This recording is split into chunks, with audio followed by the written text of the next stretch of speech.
Namaste, Namaskaram, Vanakkam, Namo Namaha. Please visit our website at classicalyoga.org.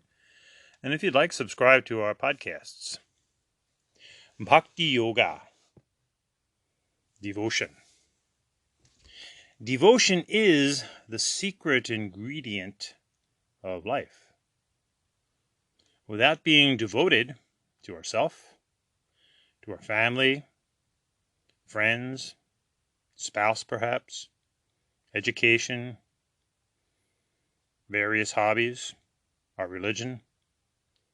Without devotion, our success will be extremely limited. In the Hindu Yoga Dharma, Hinduism, the Hindu religion, devotion is called by many names. Bhakti Yoga, Laya Yoga, which is actually the first pada of the Siva Samhita, Sandhya, Puja, Upasana in the Vedas, Agnihotra. In fact, all the religions of the world are most recognizable by their devotions. You hear the bells tolling, you hear the gospel singing, you hear a preacher, Christian worship is happening. You see the arti flames, you hear the bells, you hear the mantras, you smell the agarbati, the incense. A Hindu puja is taking place. You hear the 5 times daily call to prayer from the minarets. This is Islamic prayer.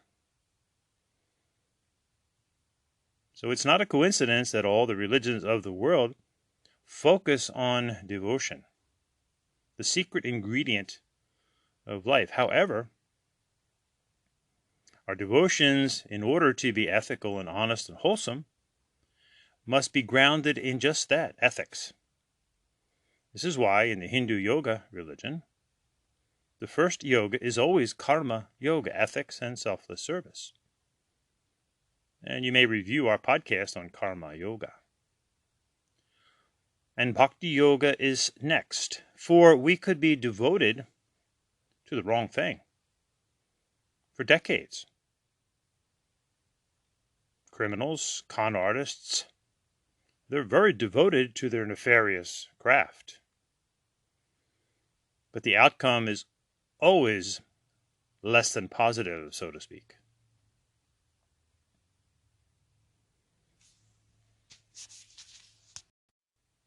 It's a bit humorous when today's so-called yoga teachers and yoga certifications, when they're confronted with the fact that what they're doing is really unethical and dishonest, they will often point out, and they love to give their bio, I've been doing yoga for 20 years, 30 years. Who are you to tell me that I'm doing something wrong? Well, we can be doing the wrong thing for decades. Simply because we've been doing something for a long time is not the litmus test of truth. In fact, in the Yoga Sutras, the Saiva Hindu Guru Patanjali says, Dirgha Kala Nairantarya Sat Karasavito. First, one must have a true practice, Sat Karasavito. Then, practice for a long time, Dirgha Kala, uninterrupted, Nairantarya. And speaking of Patanjali, so important was devotion to him that is the whole reason for his birth, to see Nataraja dance. And when he succinctly defines the practice of what are the Hindu yogas, he says, Tapaha, Svadhyaya, Ishvara, Pranidhana, Kriya, Yogaha. Kriya is the Tamil term for bhakti yoga or devotion. And to Patanjali, the 3 most important things were doing serious disciplines, tapaha, and serious self-study, svadhyaya, which, by definition, according to Patanjali, was to connect to a Hindu deity. Ishtadevata samprayogaha svadhyaya. And then because he was a Saiva Hindu, teaching male Saiva Hindu gurus in training, he said, Ishvara Pranidhana, great devotion to Shiva. And it is not for nothing that we have the image of Nataraja, who points to the foot, the upraised foot, devotion, pointing to the secret ingredient of life, devotion. All of the Hindu yoga, religious, spiritual, scientific lifestyle is about this devotion. Devotion to the Dharma, to Hindu Dharma. Devotion to ethics and selfless service, seva, karma yoga. Devotion to puja, devotion to the various devatas, bhakti yoga. Devotion to our contemplations, raja yoga. Devotions to inner and outer study, jnana yoga. In the hatha yoga, which is the yoga of Hinduism, which unfortunately is so distorted today into simply the word yoga, hatha yoga are Hindu devotional postures. Many of these postures are focusing specifically on Hindu deities. For example, Nataraj asana, focusing on Shiva, Matsyendrasana, focusing on Shiva and Parvati, Hanuman asana, focusing on Hanumanji.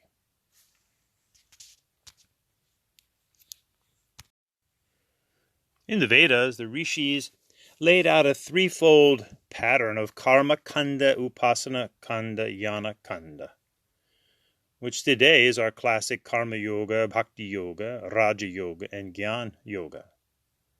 In the usage of the Sanskrit Hindu word upasana, the rishis understood the importance of keeping bhakti yoga, hatha yoga, and raja yoga all together.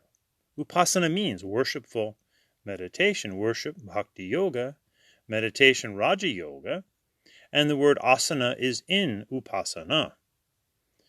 Realizing the inseparability of these three yogas of Hinduism, bhakti yoga, hatha yoga, and raja yoga.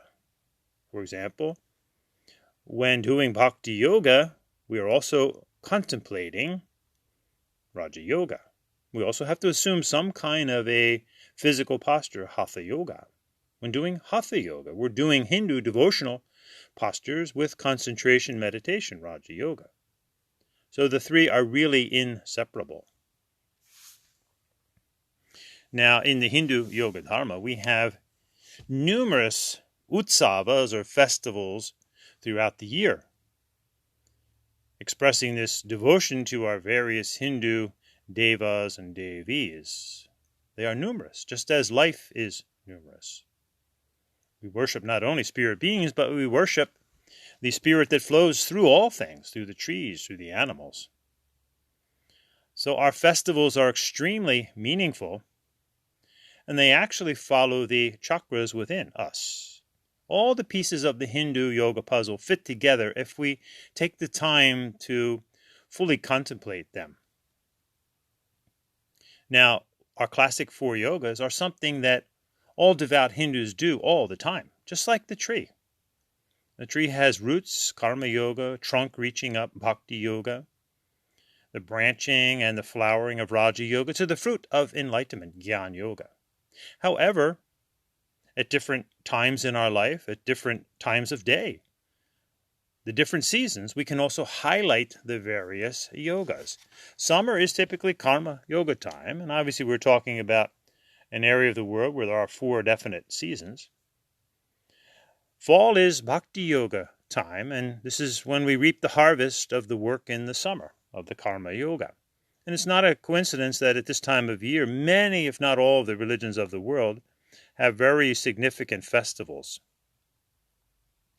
In the winter season, we naturally go in more. This is the time for raja yoga contemplation.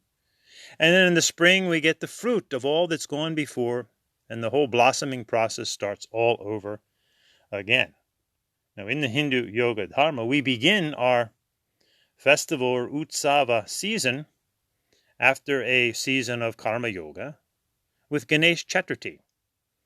This sets the foundation for a successful year. For Ganesha, is symbolic of the first chakra, the earth element, Muladhara chakra, and the memory, never forgetting who we are, Tattvamasi, that thou art. We are the Atmana of love, light, and energy, Jyoti, Shakti, Ananda, Shanti, Satchit, Ananda. And we make our clay images of Ganesha, joining in this creation story. And let these deities speak to us. This is what Hindus do, devout Hindus. They focus upon these deities and get messages from them, and symbolically understand how to best live their life with ethics and devotion and contemplation to enlightenment. So with a strong foundation of Ganesh Chaturthi, our next natural utsava is Navaratri, when we worship the divine mothers in Hinduism. And we actually have 2 Navaratris, and they're 9 nights each, one in the fall, one in the spring, Vasant Navaratri. And Durga Navaratri in the fall, we focus on the mothers, and this is where Hindus need to fully understand why we do not use the Anglo-Saxon Germanic Christian term God. God is a masculine term. Goddess would be female. And thoughtful Hindus do not believe in a one male creator being. Of course, we have our cultic expressions within Hinduism. People are people. So with an understanding of the mother, we see creation itself. And during this Navaratri festival, we are focusing totally on the feminine. This is the second chakra, Svadhisthana. This is the mother's realm, and it's also the area of reason, using our logic and reasoning. Important for all of us, and certainly for the woman, to exercise reason and logic. The mothers are teaching us this. The second chakra is also the water element. Water is nature's mirror. Look in the mirror, you see yourself. Look in the puddle, you see yourself. You see the clouds above, perhaps. So a mirror can be a useful object, but if we spend too much time in the mirror, reflecting on our outer nature, our life becomes superficial at best. And actually the modern world is built on this superficiality. It's commercial, it sells. Today's yoga sells.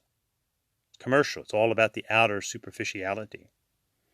However, we can also use the mirror to reflect within. This is the relinking process that is religio or religion, the relationship process, the remembering process, as we inner reflect. This is the Chin Mudra, Vitarka Chin Mudra, reason and then inner reflection. So we reflect on these Matajis in Hinduism, and we can worship the mothers in a progressive 3-step pattern. And we've talked about this before. We're following actually the dynamics of life, of physics, gravity, electricity, magnetism. You can review our podcast on this. So when we look at the mothers, we have the classic Trimurti. Ganesha, of course, is always understood, the first chakra. But the grounding, the gravity here would be Ma Durga, as she sits on Bengal, the tiger. And the electricity would be Ma Lakshmi at the heart. Also notice that she is very associated with money, which is very electric. Ma Saraswati would be the magnetic head of knowledge. Durga, Lakshmi, Saraswati. But in the Shakti Sampradaya, we also have an extremely profound understanding of how creation came about from the absolute no-thingness prior to the Big Bang, if you will. This blackness that's always there.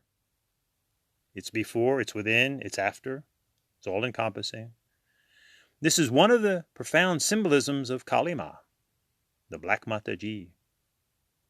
Scary to many, but not scary to the mystic who is not afraid of being no thing. From before creation, Kali Ma, we come into the Big Bang, the many colors, the many arms, the multitudinous nature of creation, Ma Durga. And then trillions upon trillions of years later, here we are, in a fairly refined state, communicating with each other on instantaneous devices, the refinement of life represented by Ma Parvati. So from before creation, Kali Ma, creation, Durga Ma, and the refinement of Ma Parvati. And now here we are in creation, and we seek to ascend Durga, Lakshmi, Saraswati, gravity, electricity, magnetism. Jai Mataji. This brings us to our third Utsava. Following Navaratri is Diwali, the row of lights. We also worship Mother Lakshmi at this time, and the great story of the Ramayana, which is a story about willpower, the third chakra, Manipura, saving Sita from the evil one, Ravana, walking the walk, walking from Ayodhya to Kanyakumari to Sri Lanka and back again. The yatri through the Hindu yoga dharma. And remember that the row of lights is symbolically and actually the inner light within as we go up the chakras. The return to Ayodhya, when the path was lit by lights, is a reminder that this is also within us. To reach the kingdom of divinity, the queendom of divinity within us. So from the third chakra Manipura of Diwali, we go right into the heart chakra of Skanda Shasti, Ganapati's brother, Skanda the warrior. At the heart we have our youthful warrior deities, be it Skanda, also known as Kartikeya, Muruganji, Hanumanji, a heart deity, a warrior, Krishna, a youthful warrior at the heart. As we enter into the heart chakra of love, and love takes a warrior spirit to really conquer, to really find the essence of true love that goes beyond like and dislike. So from the heart chakra, Anahata, we go to our next festival at Visuddha chakra as we purify and preparing to enter the winter season of contemplation, Raja Yoga. At the fifth chakra, we celebrate Sivalaya Deepam, also known as Kartik Deepam. This is a famous bathing ritualistic time of purification. And symbolically, the throat is the narrow channel from the body into the head. And at Sivalaya Deepam, we retell the story of Siva appearing as a pillar of fire, where he and Vishnu are recognized as brothers because Vishnu was honest, said he could not find the bottom of the pillar. Brahma, however, lied that he found the top. That's why we essentially kicked Brahma out of the pantheon, for there is no one male creator being. That's monotheism, which Hindus are not. Siva appeared out of this pillar of fire and banished Brahma. So Siva and Vishnu live on. Harihara ekarupa guna shila. We must purify ourselves. Even though we have reached the stage of love at the heart, there's further purification to go before we enter into the depths of inner space, the sixth and seventh chakra, which go beyond the elements and beyond the senses. And in the Hindu yoga dharma, this brings us to the Christmas time, if you will. And a modern festival was created, Panchaganapati, for all the Indian Hindus that are living outside of India, who perhaps feel a little left out at this Western festival of Christmas, because as Hindus we do not celebrate this festival. This is the birth of Jesus, the Savior for the Christians, and that is obviously something we as Hindus don't believe in. However, we have a modern festival called Panchaganapati, the 5 days of Ganesha, where Hindus focus on the 5 Shaktis of Ganesha: harmony with family and friends and business, love of culture, love of the divine, from the 21st to the 25th. And actually this has a basis in the month-long festival in December of Pilayar, the young Ganapati. This is a time for youth and the young at heart, as we give presents to each other, as we get ready for the winter season of contemplation, which takes us into also Taipusam, which is the day that Muruga receives his veil from Ma Parvati. And the veil is actually representative of our human spine, and the spear tip is going up into the head, which blossoms into our winter season of Mahashivaratri, the winter season of deep contemplation, Raja Yoga. And then we blossom out into the springtime festivals of Holi or Pagwa and Ram Navami. And then we move on into another season of Karma Yoga as we celebrate Guru Purnima. We get our instructions from our Guru for the year to come. And then this summer season culminates in Krishna Janmashtami. And then we start the cycle all over again. First chakra, Ganesh Chaturthi. Second chakra, Navaratri. Third chakra, Diwali. Fourth chakra, Skanda Shasti. Fifth chakra, Sivalaya Deepam, Kartik Deepam. Panchaganapati as we enter into the head, giving thanks for the blessings of the year. Taipusam, going up into the head and the top of the head to Mahashivaratri. And then the cycle continues all over again. Ram Navami, Holi, Pagwa. And again we have another Vasant Navaratri, a springtime festival. To Guru Purnima, to Krishna Janmashtami, and round we go. For life is a circle. Samsara, the wheel of life, as we go from day to day, week to week, month to month, year to year, lifetime to lifetime, learning and growing in our devotion, Bhakti Yoga, and ultimately devotion to the reality within all of us, the Atmana, Tattvam Asi, that thou art. Love, light, and energy, Jyoti, Shakti, Ananda, Shanti, Satchit, Ananda. Om Shanti.